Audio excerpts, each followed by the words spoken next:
So we were on thesis statement. We were talking about academic writing, which is writing that you're assigned for in university and also in professional life. A thesis statement is a statement of your central argument. So in it, you will establish the purpose and position of your paper, and it's what ties your paper together. So in it, it's basically your central argument. So let's say I'm writing a paper on global warming. Now, global warming is too vague and too large a subject to be writing on. So thesis statement might be that carbon emissions in Punjab have increased over time. That's my thesis statement, and it establishes a theme on which I can work on in my paper. Your thesis statement needs to be concise and coherent, and it summarizes your argument.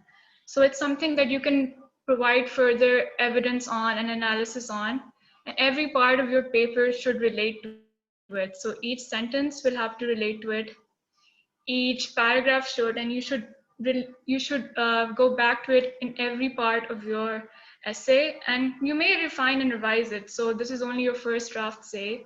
You can go back to it and find that maybe you don't agree with the thesis any longer and add to it. What most people find helpful is coming up with a research paper outline, because often you're faced with so many sources and so many pieces of information. It's hard to just start writing, from scratch. So creating an outline will be helpful for you because you'll have a basic plan of how to approach your essay. And paragraphs are how you may want to approach that outline. So you can have your introductory paragraph and the main body of the text. How you link your paragraphs is also very important. So smooth transitions are, are what makes a very good writer, I feel. Um, each one should focus on a single claim or idea that establishes the overall argument, and each one should be linked to the thesis. So you shouldn't mention any irrelevant pieces of information that aren't really linked to the thesis, because that's not what formal writing is about. And once you do go through your second drafts, you may want to edit them out. Also, what's important is writing a compelling body of text. That does include editing your sentence structures and, again, smooth transitions. So you don't want to have run-on sentences, which is just very long sentences with lots of facts and statistics on and on and on. You want to edit your sentence structures and make it very logical and coherent for the person reading it to follow. Now, your introduction. Your introduction should be addressing three questions like what, why, and how. The reader should be knowing what your paper is about, why it's worth reading, how you'll build your arguments. Now, I don't know if you guys have come across these memes where people are like, in this essay, I will. But these memes are actually very helpful for the purpose of, research papers, because they give you a very good introduction of how to approach research papers. And so yeah, if you do know about these memes in popular culture, so they'll be helpful to you when you think about research papers and how to write them. And what they do is write what, why, and how. So they write about what they're talking about, why they're talking about it, and how they're going to approach that essay, and what line of logic and reasoning they're going to use in their essay. Now, what should an academic paper be like? Tonally, and what pieces of information, what pieces of grammatical style should they be using? It should be, first and foremost, it should be formal and unbiased. It should have relevant information. Just because you want something to be correct, it doesn't mean it is. So often we come to research papers and we come to academics with a bias in our head. Now, especially in social sciences, if you're writing about, say, if you're writing about if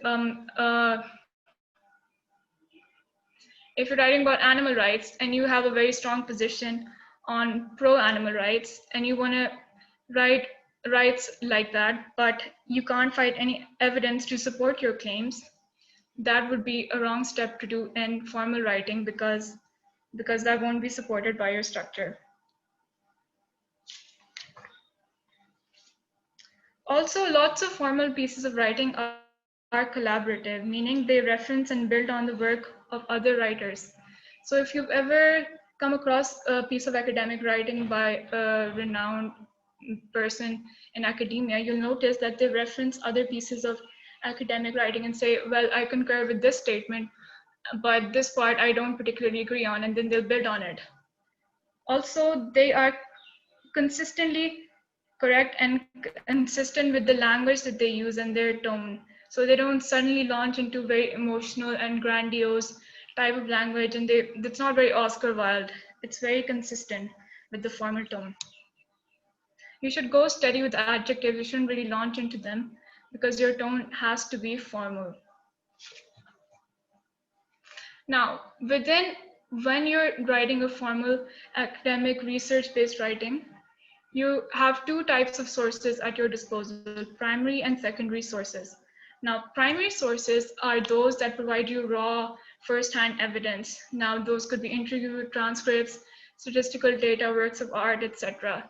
So they're anything that give you first-hand experience with the people or the phenomena or the events that you're writing about.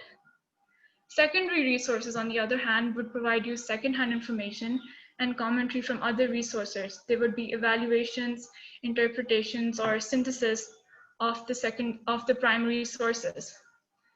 Now, ideally, you should include a balance of both in your essay. Primary sources are more credible, but you have to use both of them. It's like if you're in a murder investigation and you have only evidence, that's of no use to you because you have no way of linking it together. If in an essay all you mention are sources and evidence and facts and statistics, that's no good because you want to have lines of reasoning and secondary sources to link it all together. Here are some examples of primary sources linked to your particular field. So if you are in history, you might have letters and diaries, photographs, official documents, records, physical objects. If you are in the arts or literature, you might have novels, paintings, performances. Social studies, you have speeches, magazines, media posts. Law and politics, you have texts, records, and documents. For the sciences, you have studies and data. Now, I've mentioned the links of all the places that I've compiled this information from, and also places where you can go for further study of your own, because there's a lot of information that you can get online too. And you will be needing it if you do go to university, which I mean, it's inevitable for most of us. And when I link the PowerPoint later on, you can go through them.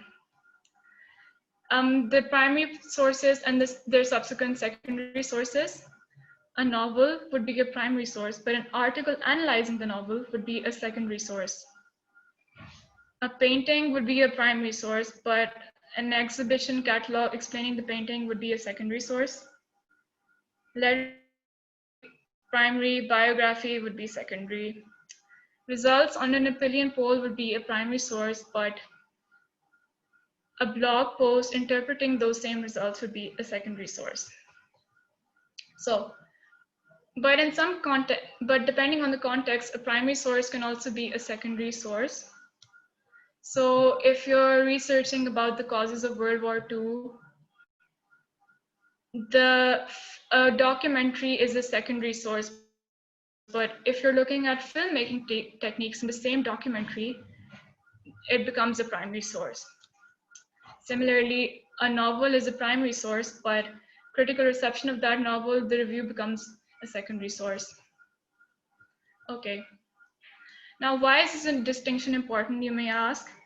Well, because in your essays, like I said, you want a balance of both.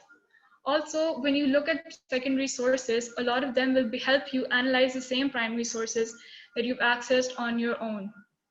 Then again, if you add too many secondary sources, your essay will be very similar to the ones that people already have on the internet, or very similar to the ones people have already produced. So you do want original primary sources in your essay to make it original and, not plagiarized.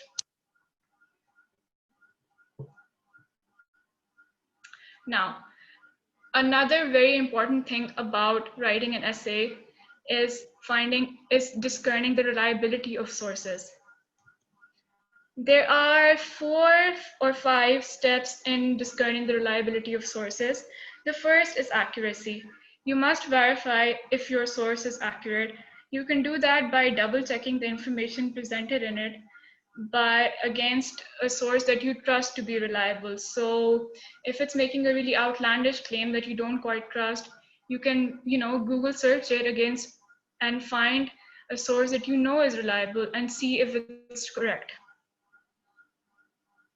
For example, if you have a source that presents itself as very technical and it uses all of the language that you know and you've learned to trust, but the claim it's making is that carbon emissions, so I'm talking about global warming again, that carbon emissions in Punjab have decreased over the last 5 years, which seems unlikely. You'll check it against other sources and see if that's indeed accurate. The second thing you look for is authority. Is it by a trustworthy author or institution? Who is the owner or publisher, or what's the URL of the source? If it's by a trustworthy source, the probability is that the information is accurate. Also, if it's by a company selling a product, or a company or a group of people trying to sell an ideal, the likelihood is that the information that they have put out is not correct. In this circumstance, it's also very, very helpful to look at the language that's being used in the source. If the language is trying to convince you rather than being very formal and unbiased, then you know that the information presented is not accurate. The third thing is currency. So, how up to date and how recent is the source? Especially in science and technology, sources need to be up to date and they need to be recent. So, if I'm looking at global warming, I can't be citing a source that's like 20 years old because things change very rapidly. And that simply will not do. The fourth thing is coverage. So, how in depth does your source go? Is it really relevant to the question you're asking? Does it provide you with the detail you need? Okay. So let's look at this source and try to discern if it's reliable or not. Now, the first thing is accuracy.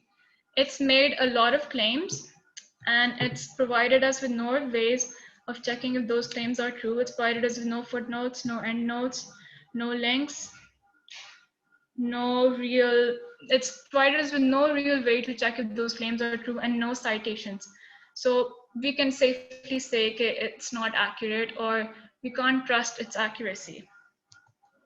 Let's look at the authority. It's by nation.com/pk. And well, I don't know if that's a reputable news source and I don't know of the author either. So we're still shaky on that front. The third thing is currency. It's fairly recent, so for currency we're good. As far as coverage, it does go into a lot of detail. If you go to the link, you'll find out. But if we're out on accuracy and authority, I think we can safely dismiss it, especially in terms of accuracy. If you're trying to quote a source that gives you a lot of facts and statistics, but it gives you no way of checking if those facts and statistics are correct, then you definitely should disregard it. Okay, here's a list of reliable sources, but a disclaimer, these are very Eurocentric. And also, even within reliable sources, you should be skeptical.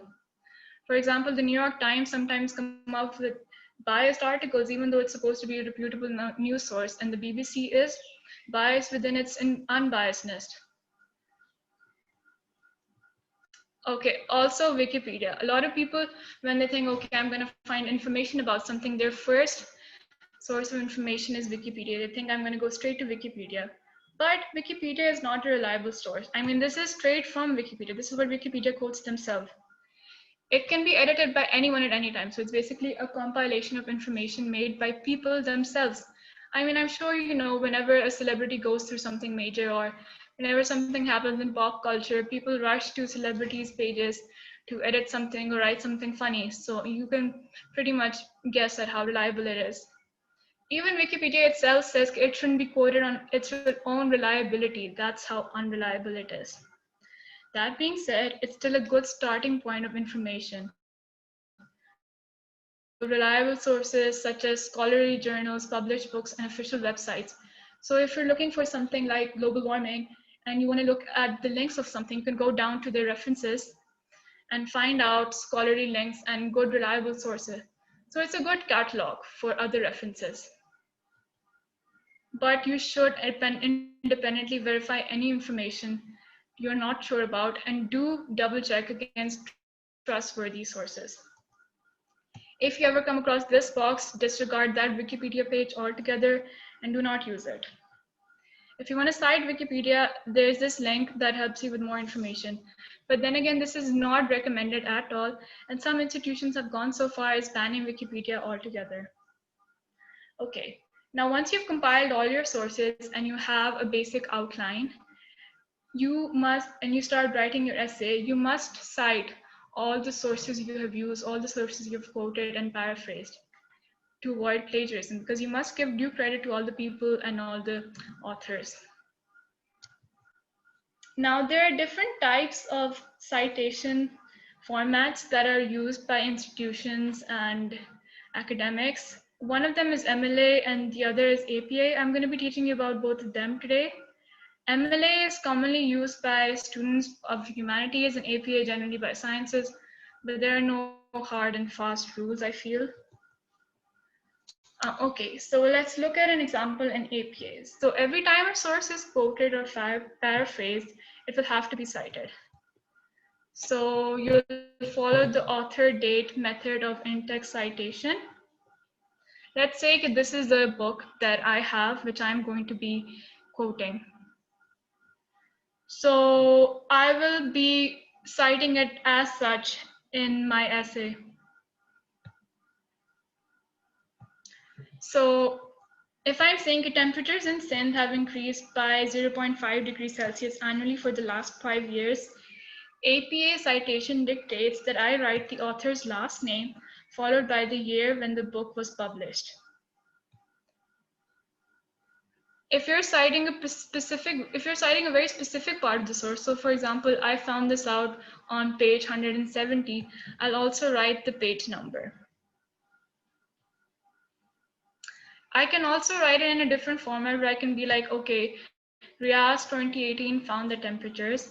So I'm just writing the author's name and both are correct. Now, corresponding to each in-text citation, I'll have to make a list of words cited and references at the end of my essay. At the end, so I'll make a word cited and there you'll give the full reference for each work that you've cited in your in-text citation. So this will correspond to this will correspond to this, etc. And the format for it would be author, their name, last name first and second name, the year, the title of the book, the publisher. Now there's different formats for different types of sources. So there's a format for journals, there's a format for websites, and you can all find them online because this is all really technical stuff, but it's stuff that you need for your essays. Okay, again, this is an example for a web page. I have written down the name of the web page here in the format of APA. You can go through this later. Here are some more resources on APA when you're writing your own essays that you will need to go through. Now, MLA citation is slightly different because it includes the author's last name and a page number rather than the author's last name and the year of publication. So if I have the same book, it will just mention the page numbers used. Now, there are different variations in MLA citation too. So for example, if you don't have page numbers, but you have chapter numbers, what will you do then? So the examples are given. If you have numbered lines, what then? The examples are given. Then again, if you have the same author name, if you have different authors with the same last name, if you have no author, all of these examples are given online because it's a very tedious process of finding out the specific set of rules to follow in that circumstance. And it's all technicalities And I think the main thing you should focus on is writing your essay. Okay, this is what you should do if you have more than two authors and more than one author, more than two authors. This is what you should do. So you'll write both of the author's last name and the page numbers. And if there's more than two authors, you'll write et al, meaning there's more than two authors. Okay, more examples. Yes, and the works cited page that appears at the end of your paper for MLA would be like this. So these are two books that I've cited. It would be author, the title of the source, the title of the container, other conclusions, version, number, publisher, publication date, and location.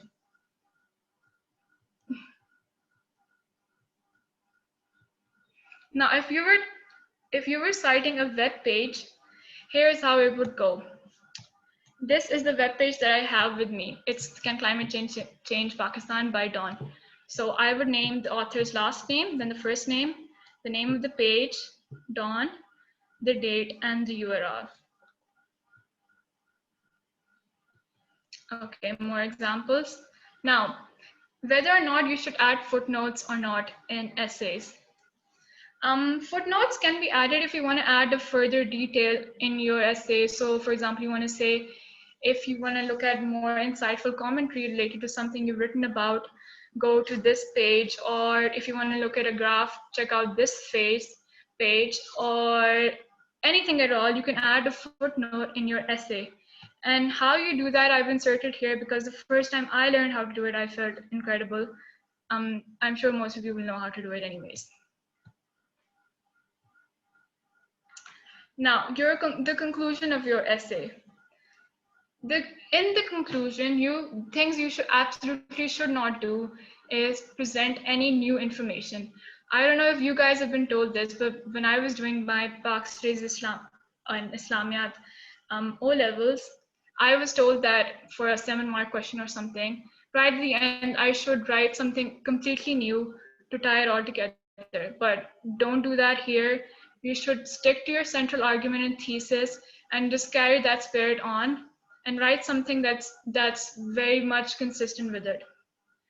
What you should do is discuss limitations and scope for further research. So discussing my global warming essay, I could have said that, you must acknowledge that research samples in Pakistan are very limited. So biases existing is very much a problem, and our evaluations are based on data which is not entirely trustworthy.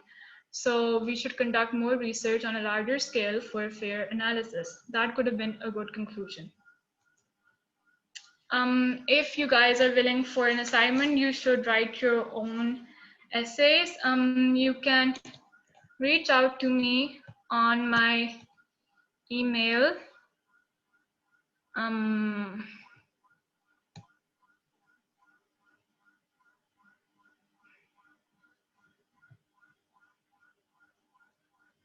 Wait, how do I access the chat? Sorry. Yes, so if you guys want to do your own assignment, you can do that and you can send it to me on my email. I'll be linking the PowerPoint too. If you have any questions, you can ask them now, or you can send them to me on my email. It's the same as the Google accounts. I'm sorry about the late start and everything. Yeah, I hope it was still okay. Does anyone have any questions?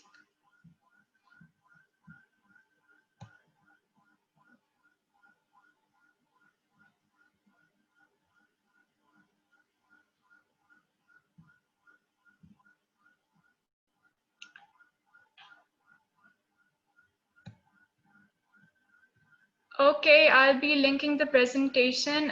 Thank you everyone for attending.